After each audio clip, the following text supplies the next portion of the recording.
Las comisiones, ¿por qué se fueron de vacaciones? Porque se pasaron, dice que más de 12 horas discutiendo y no se ponen de acuerdo en las comisiones porque aquí se nos quiere hacer mantener la ilusión de que se va a dar una repartición equilibrada, equitativa de las comisiones. Dijeron que en el Ministerio de Salud se habían desaparecido más de 680 millones. Bien, se pondrá una denuncia contra los responsables. ¿Usted cree que en el Ministerio Público van a llevar a cabo con la celeridad del caso la investigación correspondiente, o es que no nos sirve ver lo que ha pasado durante todos estos años? Nosotros estamos en un estado de indefensión frente a una serie de, vamos a llamarlas corrientes, por no llamarlas grupos, grupejos, grupetes de bandoleros, salteadores. Seguimos conversando con el doctor Miguel Antonio Bernal, catedrático universitario, abogado, y quería preguntarle al doctor Bernal, la verdad es que tengo que reconocer que tuvo razón.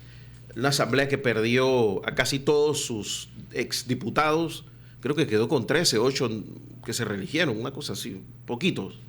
¿Y qué fue lo primero que hicieron? Se fueron de vacaciones el viernes, no pueden trabajar el viernes para conformar las comisiones. ¿Cuál fue la excusa? Bueno, es que siempre se hace así, se demora mucho tiempo. ¿Y por qué hacerlo diferente ahora? Yo creo que no hay una conciencia de la gravedad de la situación del país, doctor Bernal, en uno de los órganos del Estado. Podría decir que en varios órganos del Estado, pero vamos a centrarnos en la Asamblea Nacional. No hay conciencia de la realidad del país y me temo que uno de los grandes obstáculos que va a tener el presidente José Raúl Mulino va a ser precisamente esa Asamblea Nacional. Sí, definitivamente que lamentablemente estamos viendo cómo se reproducen los vicios y no una corriente de corrección de errores. Le decía yo a usted la semana pasada que el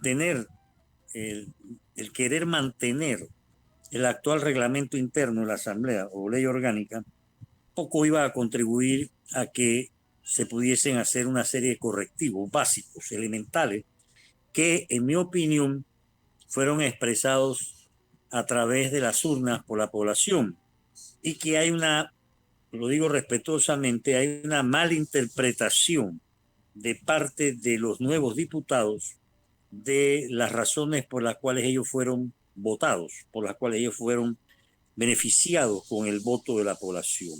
Y esa equivocación radica en distintas manifestaciones que han expresado y el hecho también de que se hayan despegado de sus electores. Entonces, no resulta, por lo menos en nuestro país, el querer meter vinos nuevos en odres viejos.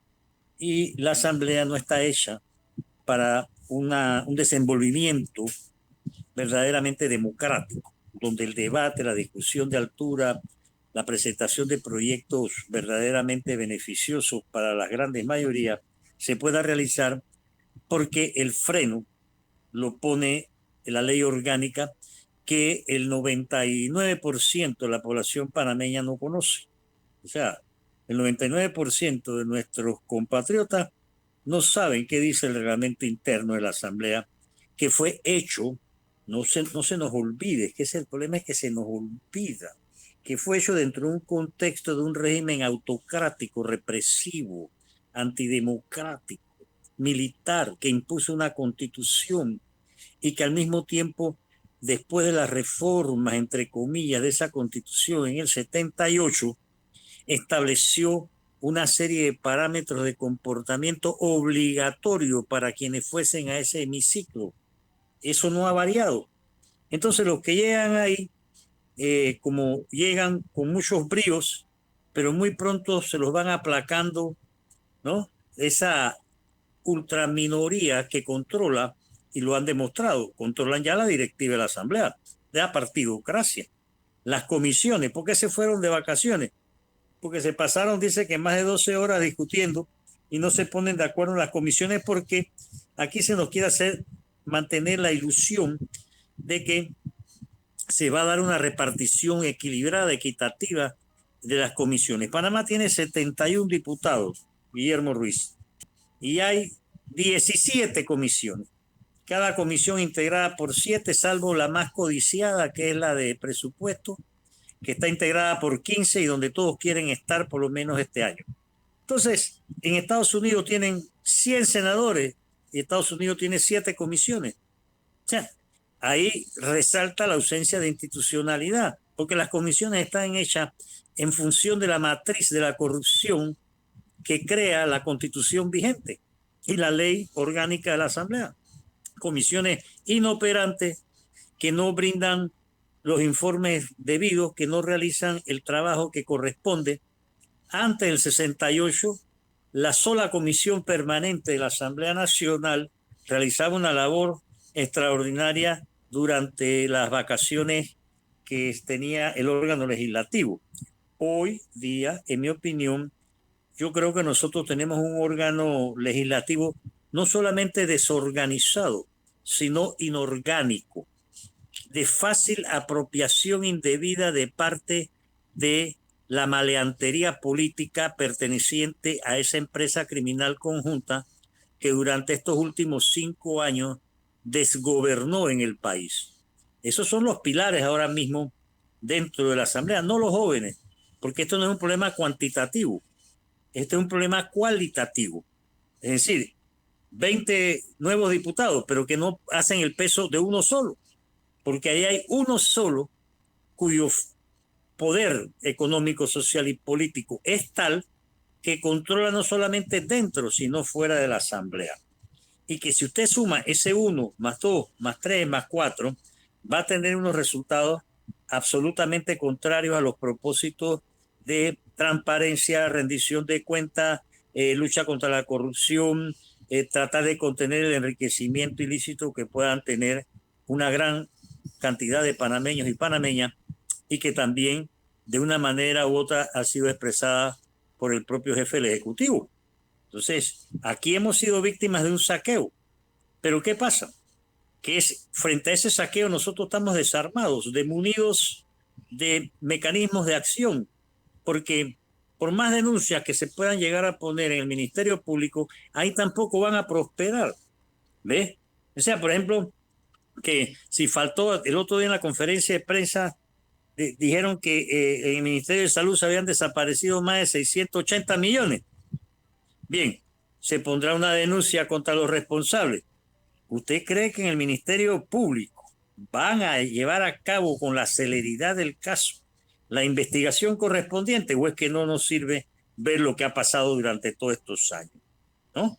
Entonces, nosotros estamos en un estado de indefensión frente a una serie de, vamos a llamarlas corrientes, por no llamarlas grupos, grupejos, grupetes de bandoleros, salteadores de camino, que revestidos de una falsa popularidad o que revestidos de un cargo de diputado van a mantener secuestradas las posibilidades de democratización de este país. Todavía no hemos visto nada.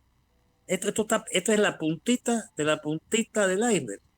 El órgano legislativo no va a poder funcionar dentro de los parámetros democráticos que la sociedad expresó a través del voto. Lo que pasa es que como aquí no se analizan, porque se personaliza tanto las cosas, aquí no se ha querido analizar los resultados electorales a nivel de las diputaciones.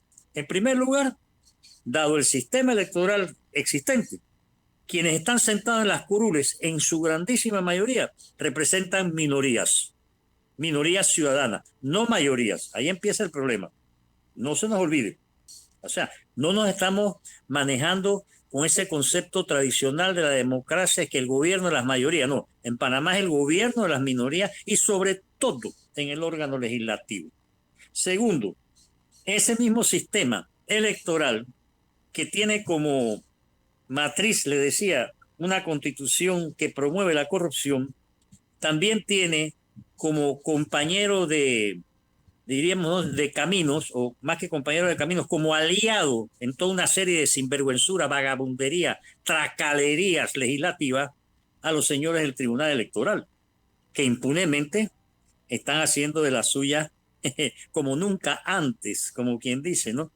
Entonces, súmele a eso, ¿no?, un órgano judicial cuya cúpula se nos desnudó, hizo su striptease en las semanas previas de la elección y enseñó todo su capacidad de manipulación, morosidad, control, desviación de poder, imposición de... Cuando quisieron decapitar la candidatura del hoy presidente electo Mulino, y que tampoco esa cúpula, a pesar de que ahora su presidente anda, la presidenta de la corte anda pegada del jefe del ejecutivo a donde va, parece una estampilla. Es groupie del presidente ahora. El presidente va allá detrás, por todos lados. Es una cosa que, bueno, ese es Panamá, ¿no? Entonces, pero ¿qué pasa? Que sigue una situación verdaderamente contraria a los valores ciudadanos que se requiere en este momento, porque este país está en las ruinas. O sea, claro, no se está diciendo todo ni mucho porque no se quiere tampoco sembrar desesperanza, porque usted no puede llegar y decirle a la gente todos los días, no hay plata, no hay esto, no hay lo otro, porque la gente entonces que no tiene la información debida, porque el Contralor se encarga de, o sea, las más oscuras canales o túneles de corrupción están protegidos por un lado por la Contraloría, por otro lado por la Procuraduría y en una efectiva tercería por la cúpula de la Corte, donde la morosidad jurídica también. Entonces, ¿qué pasa en una sociedad donde el Ministerio Público se dedica a archivar la investigación de los delitos connotados, pero persigue, condena, encarcela a los que agarran con 2 iguanas o a los que agarran en lo que podemos llamar delitos de hurto ultramenor? Entonces, ¿qué pasa en una sociedad donde su órgano legislativo dejó de ser un órgano y una caja de resonancia de intereses particulares, concretos, con propósitos descomedidos? ¿Qué pasa en una sociedad donde la cúpula del órgano judicial no está haciendo justicia, sino que está creando inseguridad jurídica porque no están moviendo un dedo para que nosotros caminemos hacia un Estado constitucional, social, de derecho democrático? Entonces, súmele a eso entonces la complicidad a través del silencio de parte de amplios sectores de la ciudadanía, llámense empresariales o trabajadores, para no hablar de ese mortal silencio de la academia. Oiga, la situación es para no solo o no tanto o no solo sí para preocuparse, es para ver cómo hacemos nosotros para agilizar la solución de las cosas. Y yo no veo que ni del sector empresarial, ni del sector laboral, ni del sector académico intelectual de este país exista una voluntad de prestarle atención a los problemas que usted acaba de por así decir, de subrayar con el tema, nada más con el temita de lo que está pasando en la Asamblea. Entonces, se quieren seguir sembrando ilusiones y esas ilusiones van a traer tantas frustraciones que, sumadas a las ya existentes, esto nos coloca en una situación muy álgida. Entonces, esa paz social que todos soñamos, queremos y buscamos está también siendo perturbada, aunque le moleste, porque por ahí salió un no sé quién de los juzgados estos de paz a decir que ellos eran lo máximo, que la transparencia y que Bernal estaba equivocado. No. Son verdaderamente un asco y hay que decirlo sin temor. Yo no tengo la culpa que de 31,000 abogados que hay en este país, la mayoría opte por guardar silencio frente a lo que está sucediendo, porque los más afectados de esa vulgaridad que practican los jueces de paz, en su gran mayoría, es el pueblo. Son la gente de abajo, del medio, que no saben, que no tienen cómo, pero que están sufriendo las consecuencias de las arbitrariedades de esta limitación de funciones y abuso de autoridad, don Guillermo Ruiz. Bueno, es que ahora vimos que muchos de ellos no eran permanentes, para colmo, o sea, que estaban sometidos a la voluntad de quien los nombraba. O sea, quedó claro que era una estructura hecha precisamente para que no se hagan las cosas. Colombia, nuestro país vecino, que estableció constitucionalmente el sistema penal acusatorio, porque nosotros lo injertamos en la Constitución impuesta, que es como si usted agarra un palo de aguacate y le quiere injertar una guanábana. Y Colombia todavía hoy, a pesar de que tiene más institucionalidad que nosotros, tiene problemas con el sistema penal acusatorio. El sistema penal acusatorio ha venido a hacerle un daño a la población terrible junto con los acuerdos de pena. con las delaciones premiadas. Todo eso son actos de sinvergüenzura que no tienen nada que ver con la igualdad ante la ley, ni con la igualdad procesal que nosotros debemos tener en este país. Pero como nos están tirando tanto polvo en los ojos, con toda una serie de parafernalias que, bueno, sí, logran que cierta gente se equivoque, pero yo no soy partidario de seguir alimentando este autoritarismo larvado que se está dando tanto en el órgano judicial como en el órgano legislativo, de parte de 1, 2, 3, 4 máximo figuras que no tienen por qué, nosotros no tenemos por qué permitirles que sigan haciendo tanto daño. Entonces, yo creo que va siendo hora de abrir un gran debate nacional para abordar estas cosas, para que los pros y los contras se conozcan, para que aquellos fervientes creyentes, que los hay, en un sistema penal acusatorio que nació envenenado, viciado, expresen sus porqués lo quieren mantener, y para que aquellos que no estamos de acuerdo con eso, expresemos nuestras razones y argumentos por qué no, a ver si encontramos una salida, pero si nos quedamos como estamos, yo no sé dónde vamos. Y le digo algo, doctor Bernal. Yo creo que la Corte, ¿se acuerda de la famosa Corte de Lujo, de allá en 1990? Demostró que el problema no era de personas, el problema era estructural. El problema era estructural. Y esta asamblea que acaba de pasar, y por lo visto esta que viene, que está entrando, también está demostrando lo mismo. Es que se hizo, esta asamblea no viene de la asamblea de 1968, no viene del Congreso del 64, no. Viene del Consejo Nacional de Legislación, los tipos que hacían como que legislaban ahí en la Contraloría. De ahí nace esto que hay ahora, por eso es que estamos así. Y el problema de la Corte es un problema que no lo resolvimos porque no modificamos la Constitución. Efectivamente, yo insisto, la matriz de la corrupción está en la Constitución, lo venimos diciendo por años. Entonces, ¿qué pasa? Aquí se ha creado yo estoy con curiosidad viendo ciertas cosas porque yo veo que en medio de la pandilla de corruptos hay una gente que tiene una capacidad de mimetismo y de camaleonismo única. Es increíble. Hasta el punto que algunas personas me dicen a mí, bueno, habrá que meterse a maleantes para que lo tomen en cuenta. Porque yo estoy viendo exactamente lo mismo. Gente, a mí lo que sí me agarró fuera de base fue gente del Barelato, que eso ya es mucho, pero se mimetizan y quedan adentro y que yo me he quedado, bueno, pues tienen una capacidad de contorsión bestial. Claro, porque lo que pasa es que nosotros, insisto, los ciudadanos no tenemos los mecanismos, las herramientas, los instrumentos, los útiles para separar el grano de la paja, ¿no? Entonces, ¿qué hace una población que ha venido sufriendo los embates, el daño, las cosas tan horribles que le han hecho ciertos funcionarios para lograr que esa persona no se mimetice o camaleonice y quede encaramada? No tiene cómo, no tiene cómo. Y los que menos se están prestando para separar el grano de la paja ante una opinión pública que requiere sobre todo que se le diga la verdad, son los medios televisivos, en mi opinión, para no irme más allá. Entonces, estas cosas o las conversamos sanamente, cívicamente, las debatimos, porque si siguen así, aquí no va a haber ambiente para poder avanzar en absolutamente nada. Mire, solamente haciendo un análisis muy superficial de 2 o 3 malhadadas presentaciones del Contralor, es como para que nosotros nos preocupemos profundamente de lo que aquí se está cocinando y haciendo. Porque tengo conocimiento que están desapareciendo un sinnúmero de documentos, ¿no? Y de aquí a diciembre, pues imagínese usted que más no van a desaparecer. Entonces, esos correctivos no se han querido hacer. ¿Cómo es posible que lleve un nuevo gobierno y el contralor que puso el otro gobierno, que no ha sabido controlar, sino coimear, tiene que quedarse ahí por disposición legal? No, yo creo que el orden público que debe imperar en este país debe ser más exigente en ese terreno.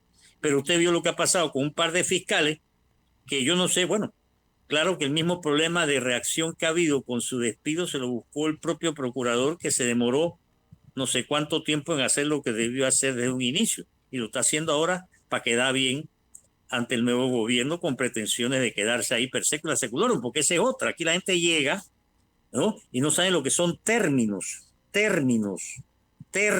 O sea, así como en derecho le dicen a usted, tiene un término de 30 días para fallar, los jueces se toman 30 meses. ¿Ah?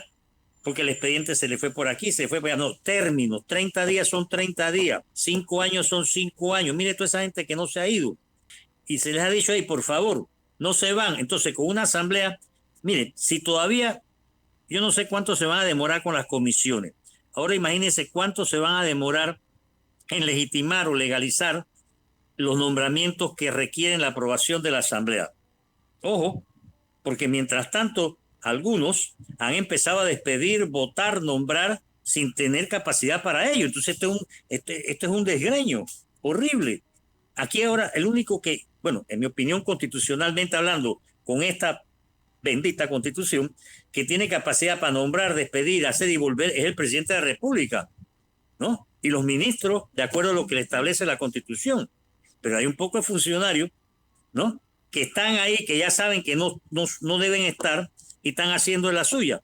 Y hay otros que están por llegar, que no han llegado, que ya han empezado a hacer la suya, porque esa mimetización es pegajosa, ¿no? O sea, no sé, tiene como un imán. Sí, yo no sé. Ya un día va a llegar el presidente Mulino y se va a encontrar con puros colaboradores de los gobiernos anteriores. Yo no sé, y va a preguntar qué fue lo que pasó, porque a este paso la cosa va un poco rara. Pero ¿por qué? Porque el Estado está hecho para el amiguismo y el populismo. Eso.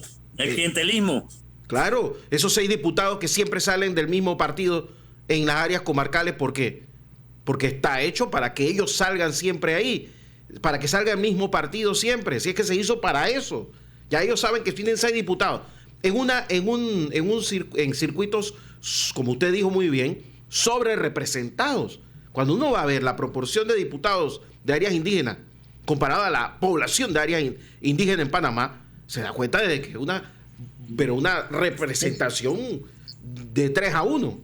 Definitivamente. Entonces, porque está todo manipulado. Es un sistema, sí, exactamente, porque es un sistema electoral hecho para corrupción, por corruptos. Entonces, nosotros no podemos seguir pidiéndole peras al olmo, que es una mala costumbre que los panameños hemos adquirido, ¿no? Fíjese usted, desde los problemas más simples, se vuelven un volcán. ¿Por qué? Porque no tenemos la transparencia, la rendición de cuentas, los instrumentos ciudadanos de participación necesarios para ir haciendo los correctivos. Panamá tiene mucha gente preparada, tiene profesionales. Mire, uno de los países con más profesionales en América Latina, proporcionalmente hablando, es Panamá, pero están excluidos de cualquier grado de participación, y los que participan, en su gran mayoría, no es por su capacidad, es por lo que usted acaba de señalar: populismo, clientelismo, electoralismo y otros ismos, ¿no?, que no son los del profesionalismo de la gente que quiere servir al país, ¿eh? Y los ejemplos son multitudinarios. Es más, hay casos que son escandalosamente escandalosos en el Seguro Social, donde médicos valiosísimos, como no le caen bien a ese que está a un lado, tienen que irse, ¿no?, o los van, ¿no? Y entonces, en la medicina, en la educación, en tantas cosas. Pues por eso es que yo sí creo que tenemos que prestarle más atención al involucramiento de más ciudadanos en los asuntos públicos, y que aporten con sus conocimientos a los correctivos que son necesarios, y que vayamos dejando a un lado el que hay para mí, porque ya aparentemente se ha incrustado en el cuerpo social como la corrupción de una manera que, bueno, vamos a pagar un precio extremadamente elevado. Es que a la gente le extraña que en la alcaldía de Colón se haya perdido un carro Mercedes-Benz, un Infiniti, un BMW, un Toyota Fortuner, una Ranger, un Honda Accord, un Honda CR-V, un Hyundai Tucson, etcétera. Y eso seguro ha pasado en montones de municipios y en juntas comunales. Pero el problema es fundamental. O sea, el problema no está en la junta comunal. Ya ahí saquearon. El problema está en que nuestro sistema de justicia no castiga eso. Y como no lo castiga, se va a repetir. Definitivamente que se va a repetir, pero se va a repetir en una manera de progresión geométrica.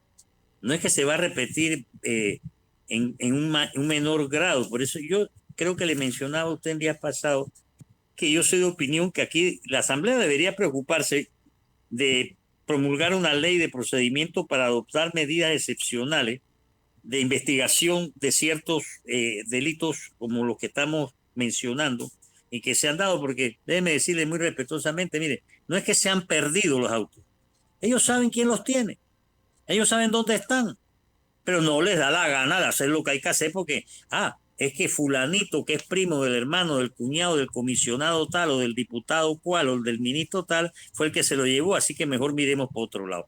Pero aquí nada se pierde, o sea, entendamos, ¿no?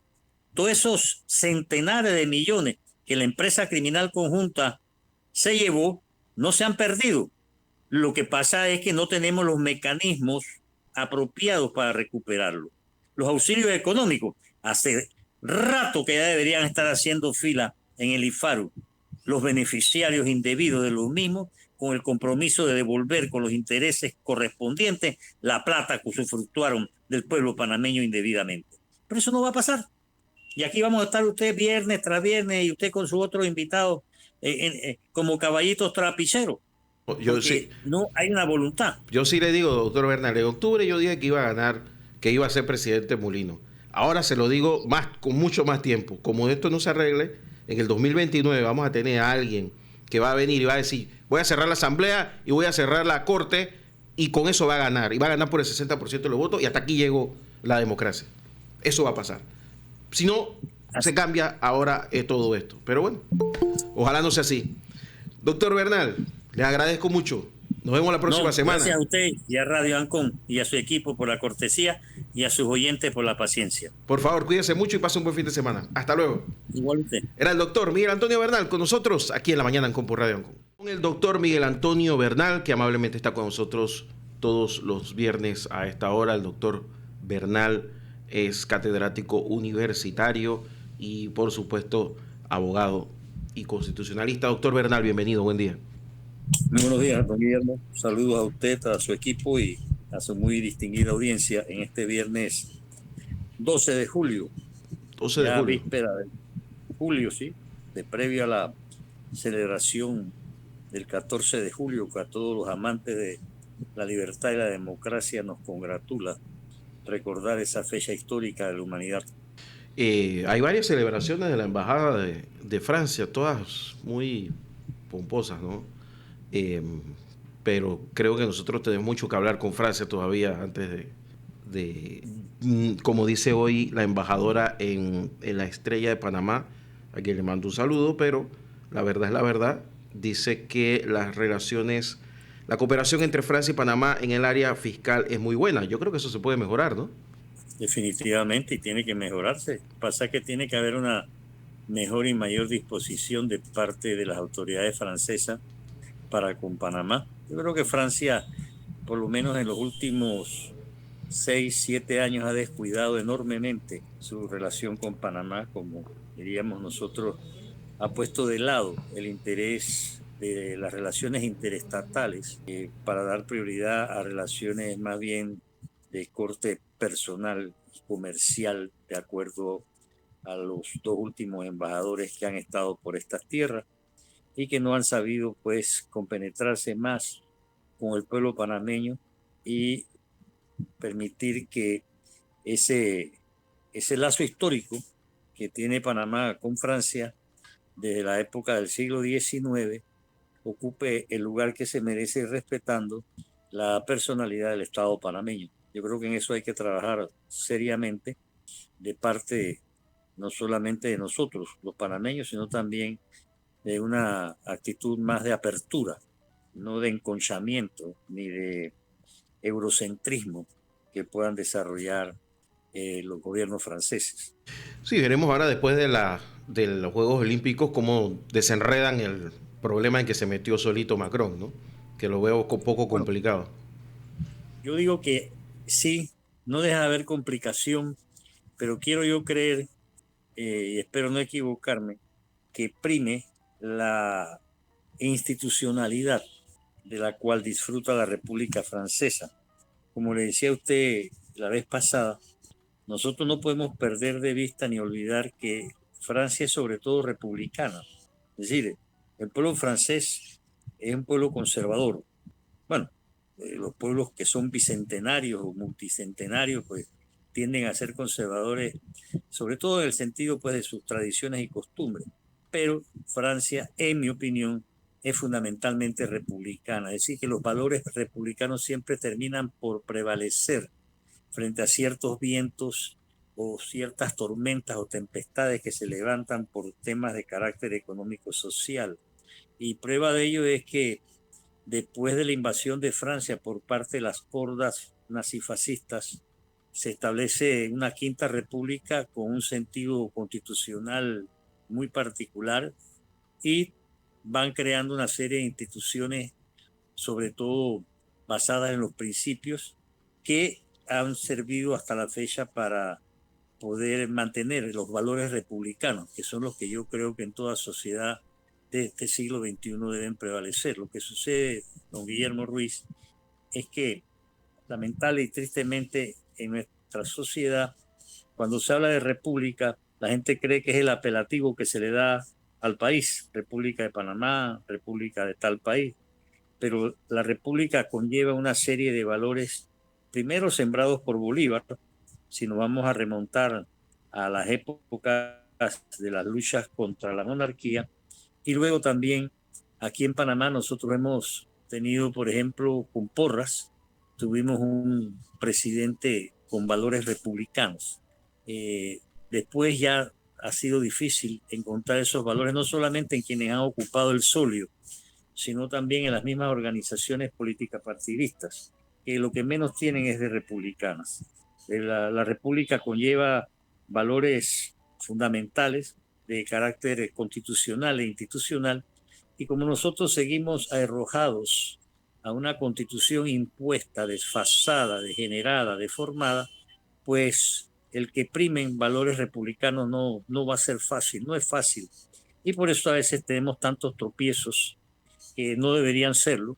Los problemas se agigantan cuando deberían minimizarse porque no tenemos pues los mecanismos de participación ciudadana ni los instrumentos republicanos para la solución de una serie de problemas que, como toda sociedad, se presentan.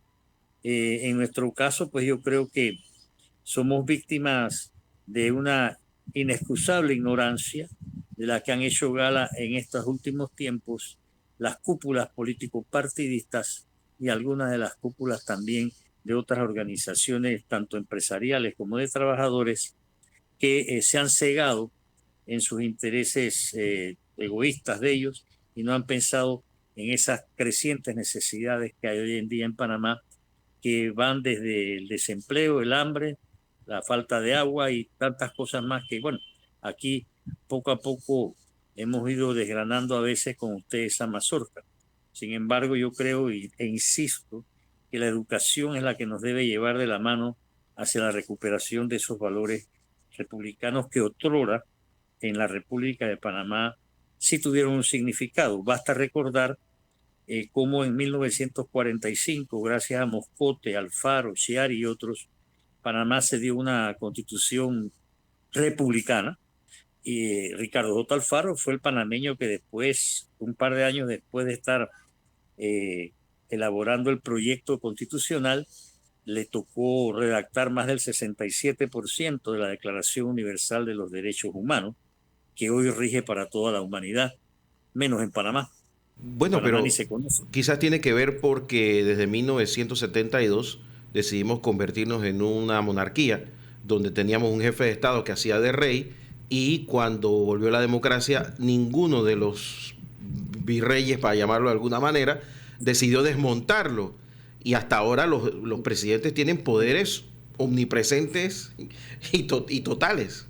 Sí, no, sí, eso es muy cierto. Yo creo que ahí se cometió un gravísimo error. Hemos perdido preciosas oportunidades, primero después de la invasión, luego en el 99, cuando por primera vez Panamá tuvo la integridad territorial por primera vez, y han pasado ya 24 años de ese suceso y ¿qué va? Todavía hay que estar subiendo y bajando argumentos para que se vea la necesidad de salirnos de esa camisa de hierro que nos sigue arrojando, que nos sigue limitando como sociedad, como país, como Estado, como república, como todo. Entonces, dentro del marco de las actuaciones ciudadanas, yo creo que nos corresponde a todos aportar nuestro grano de arena para salir de esa caverna, ¿no? Así es, doctor Bernal. Oiga, yo no sé, Diego, si quieres adelantar a las cuñas para entonces, porque le quería hablar de algo que usted tiene razón, ¿ah? El comportamiento de la Asamblea Nacional no ha cambiado en absolutamente nada. Yo acabo Ni de va a ver, cambiar. yo acabo de ver una funcionaria del gobierno pasado, no que ya renunció, que todavía está en funciones por culpa de la Asamblea Nacional, siendo entrevistada en televisión, que ese es otro problema que tiene el periodismo panameño, que premia a quienes no hacen su trabajo. No tengo nada que entrevistar a alguien que no hace su trabajo. Si la preocupación número 2, según el CIEP, de las encuestas en Panamá es la corrupción de los panameños, ¿para qué voy a entrevistar a la directora de ANTAI si evidentemente no hace su trabajo? Yo creo que el periodismo panameño tiene mucho que ver en eso, ¿no? Definitivamente. Y yo creo que tiene un alto grado de responsabilidad en eso y en más.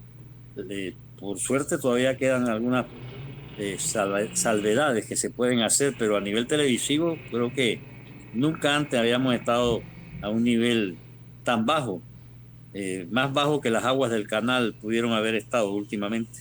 Así mismo, doctor Bernal, me permite un par de minutos, regreso enseguida y vamos a la pausa. Este es Radio Ancon 92.1 FM y radioancon.com.